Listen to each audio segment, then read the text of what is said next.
नमस्कार साथियों, आप सभी का मेरे चैनल पे बहुत बहुत स्वागत है। आज के वीडियो में हम चर्चा करेंगे मध्य प्रदेश लोक सेवा आयोग इंदौर द्वारा अभी हाल ही में परिवहन उप निरीक्षक ट्रांसपोर्ट सब इंस्पेक्टर की जो भर्ती का विज्ञापन जारी किया गया है।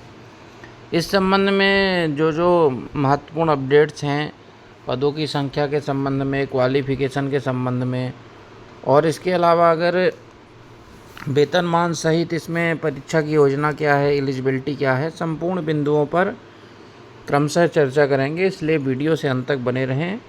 और यदि आपने अभी तक चैनल को सब्सक्राइब नहीं किया है तो कृपया चैनल से ज़रूर जुड़ जाएं, सब्सक्राइब कर लें, क्योंकि हम निरंतर जो है महत्वपूर्ण भर्तियों से की जानकारी से संबंधित वीडियो एवं सूचनाएँ आप सभी के लिए लेकर आते रहते हैं। सब्सक्राइब करने पर आपको समस्त नोटिफिकेशन एवं इन्फॉर्मेशन समय समय पे ही मिलते रहेंगे, है ना। आइए देखते हैं। तो यहाँ पे आप देखें, सबसे पहले विज्ञापन क्रमांक 02/2025, और यहाँ पे देखें आवेदन ऑनलाइन जमा करने की अंतिम डेट क्या बताई गई है, 19 जुलाई 2025 दोपहर 12 बजे तक। यहाँ पे आपको एक चीज़ विशेष ध्यान देने योग्य है कि समय दोपहर 12 बजे है। कई लोग अंतिम डेट के चक्कर में रात 12 बजे समझ के और चूक जाते हैं ना। यहाँ पे सबसे पहला निर्देश है आवेदन पत्र भरने संबंधित है।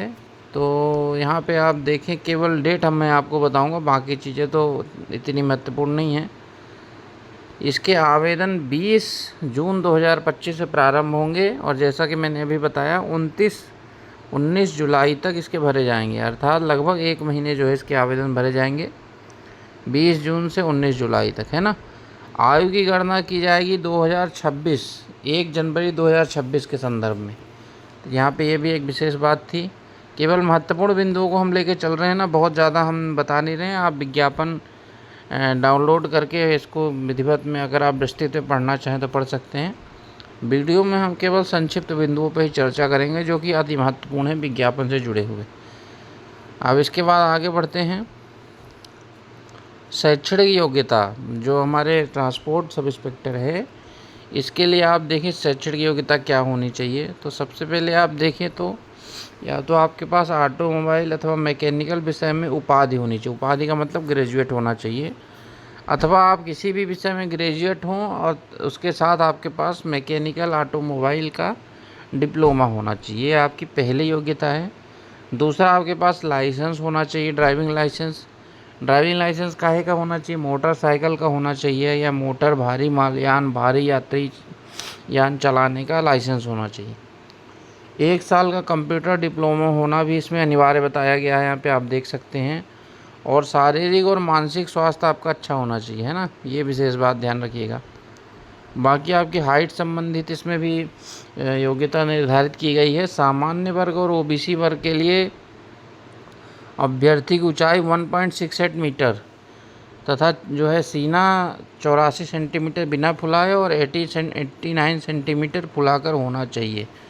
और जो अनुसूचित जाति जनजाति के अभ्यर्थी उनके लिए 1.60 मीटर तथा सीना 76 सेंटीमीटर से 81 सेंटीमीटर होना चाहिए। महिला अभ्यर्थियों के लिए अलग मापदंड है। महिला अभ्यर्थियों के लिए ऊंचाई 1.55 मीटर होना चाहिए, और सीने की माप महिला अभ्यर्थियों के लिए लागू नहीं है। आँखों संबंधित जो है एलिजिबिलिटी भी इसमें बताई गई है। अभ्यर्थी की दोनों आँखों में सामान्य दृष्टि अर्थात 6/9 तथा एक आँख से 6/12 होना चाहिए। उसमें रंगों को पहचानने की क्षमता होनी चाहिए, अर्थात कलर ब्लाइंडनेस वगैरह नहीं होना चाहिए। रोजगार पंजीयन के संबंध में आप सभी को मालूम है कि रोजगार पंजीयन आपका होना चाहिए। अगर आप मध्य प्रदेश शासन की सेवा में हैं तो रोजगार पंजीयन से छूट रहेगी, ऐसा करके इसमें लिखा है ना। और उसके बाद अपन देखते हैं परीक्षा केंद्र एवं प्रवेश पत्र।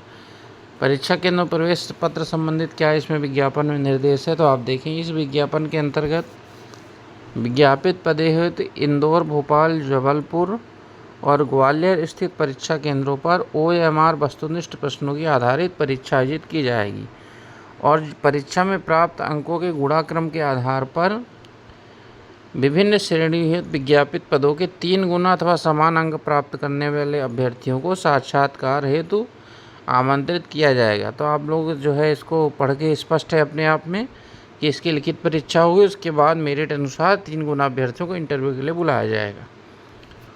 और यात्रा भत्ता संबंधित आप सभी को जो नियमानुसार मिलता है, जो पहले भी आपको मिलता रहा है, वही मिलेगा।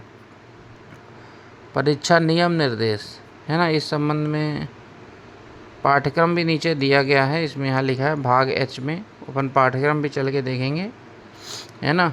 और इससे संबंधित निर्देश आप मैं स्क्रॉल कर दिया हूँ, आप देख सकते हैं। आप MPPSC की साइट में भी जाके आप विस्तृत दिशा निर्देश पढ़ सकते हैं, है ना। आइए थोड़ा नीचे चलते हैं और देखते हैं सीटों की संख्या क्या है। तो यहाँ पे आप देखें रिक्त पदों की संख्या, जैसा कि स्क्रीन में आपको मैं बता रहा हूँ। परिवहन उप निरीक्षक पद के लिए टोटल सीटें 35 हैं, उसमें से अनरिजर्व की 10 हैं, SC की 6 हैं, ST की 7 हैं, OBC की 9 हैं और EWS की 3 हैं। इस तरह से 35 सीटें हैं। उन 35 सीटों में से महिला जो है अभ्यर्थियों के रिजर्व पदों की संख्या कितनी है? अनरिजर्व में 4, SC में 2, ST में 2, OBC में 3, EWS में 1, है ना। यहाँ पे आप देख सकते हैं। उसके बाद आप देखें तो यहाँ पे भूतपूर्व सैनिकों के लिए भी पद आरक्षित किए गए हैं। हर कैटेगरी में एक एक पद यहाँ पे आरक्षित किए गए हैं, आप देख सकते हैं। और यहाँ पे एक नोट भी दिया गया है कि पद के कार्य स्वरूप के दृष्टिगत दिव्यांगजन की जो श्रेणी है कि अभ्यर्थी उक्त पद के लिए आवेदन करने के पात्र नहीं बताए गए हैं ना। इसमें 87% और 13% का भी फार्मूला इसमें मतलब अलग अलग बताकर इसको जो है पदों का टेबल एक बनाई गई है, जिसको आप देख सकते हैं। 87% के मान से कितने पद हैं और 13% के मान से कितने पद होंगे। उसके बाद जो विज्ञापन का मूलतः पद है उससे संबंधित विवरण भी बताया गया है। जैसा कि ये पद मूलतः परिवहन विभाग का है। तृतीय श्रेणी एग्जीक्यूटिव इसमें लिखा गया है। पद की स्थिति स्थायी है और वेतनमान 2800 ग्रेड पे का है। इसके साथ साथ राज्य शासन द्वारा समय समय पर प्रसारित महंगाई भत्ता और अन्य भत्ता इसमें देय होना बताया गया है। कर्तव्य तो आप सभी को मालूम ही है। केंद्रीय मोटरयान अधिनियम नियम, मध्य प्रदेश मोटरयान नियम तथा मध्य प्रदेश कराधान अधिनियम के अंतर्गत परिवहन विभाग से संबंधित समस्त आवंटित कार्य। पद का नाम आप सभी को मालूम है, transport vehicle transport sub inspector, है ना, परिवहन उप निरीक्षक।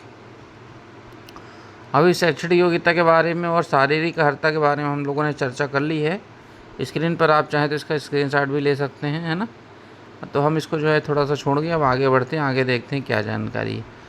आयु सीमा बहुत यहाँ महत्वपूर्ण है। आप देखें आयु सीमा 21 वर्ष की हो गई, 21 वर्ष पूर्ण कर ली हो और 33 वर्ष की पूर्ण ना हो। आयु सीमा 1 जनवरी 2026 के संदर्भ में गणना की जाएगी, है ना।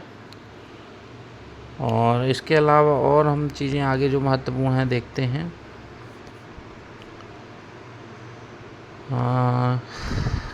इसके अलावा हाँ, यहाँ पे एक समरी देख लीजिए आप। जैसे विज्ञापन 4 जून को आया था, आवेदन 20 जून से प्रारंभ होंगे, 19 जुलाई तक फॉर्म भरे जाएंगे दोपहर 12 बजे तक। त्रुटि सुधार भी 24 जून से 21 जुलाई तक होंगे। और इसके लिए जो लिखित परीक्षा की डेट है, प्रवेश पत्र की डेट है ना, लिखित परीक्षा में सफल अभ्यर्थियों को जो डॉक्यूमेंट जमा कराने उसकी डेट है, इंटरव्यू की डेट है, ये समस्त डेट यथा समय घोषित की जाएगी। मतलब इसकी डेट अभी बताई नहीं गई है।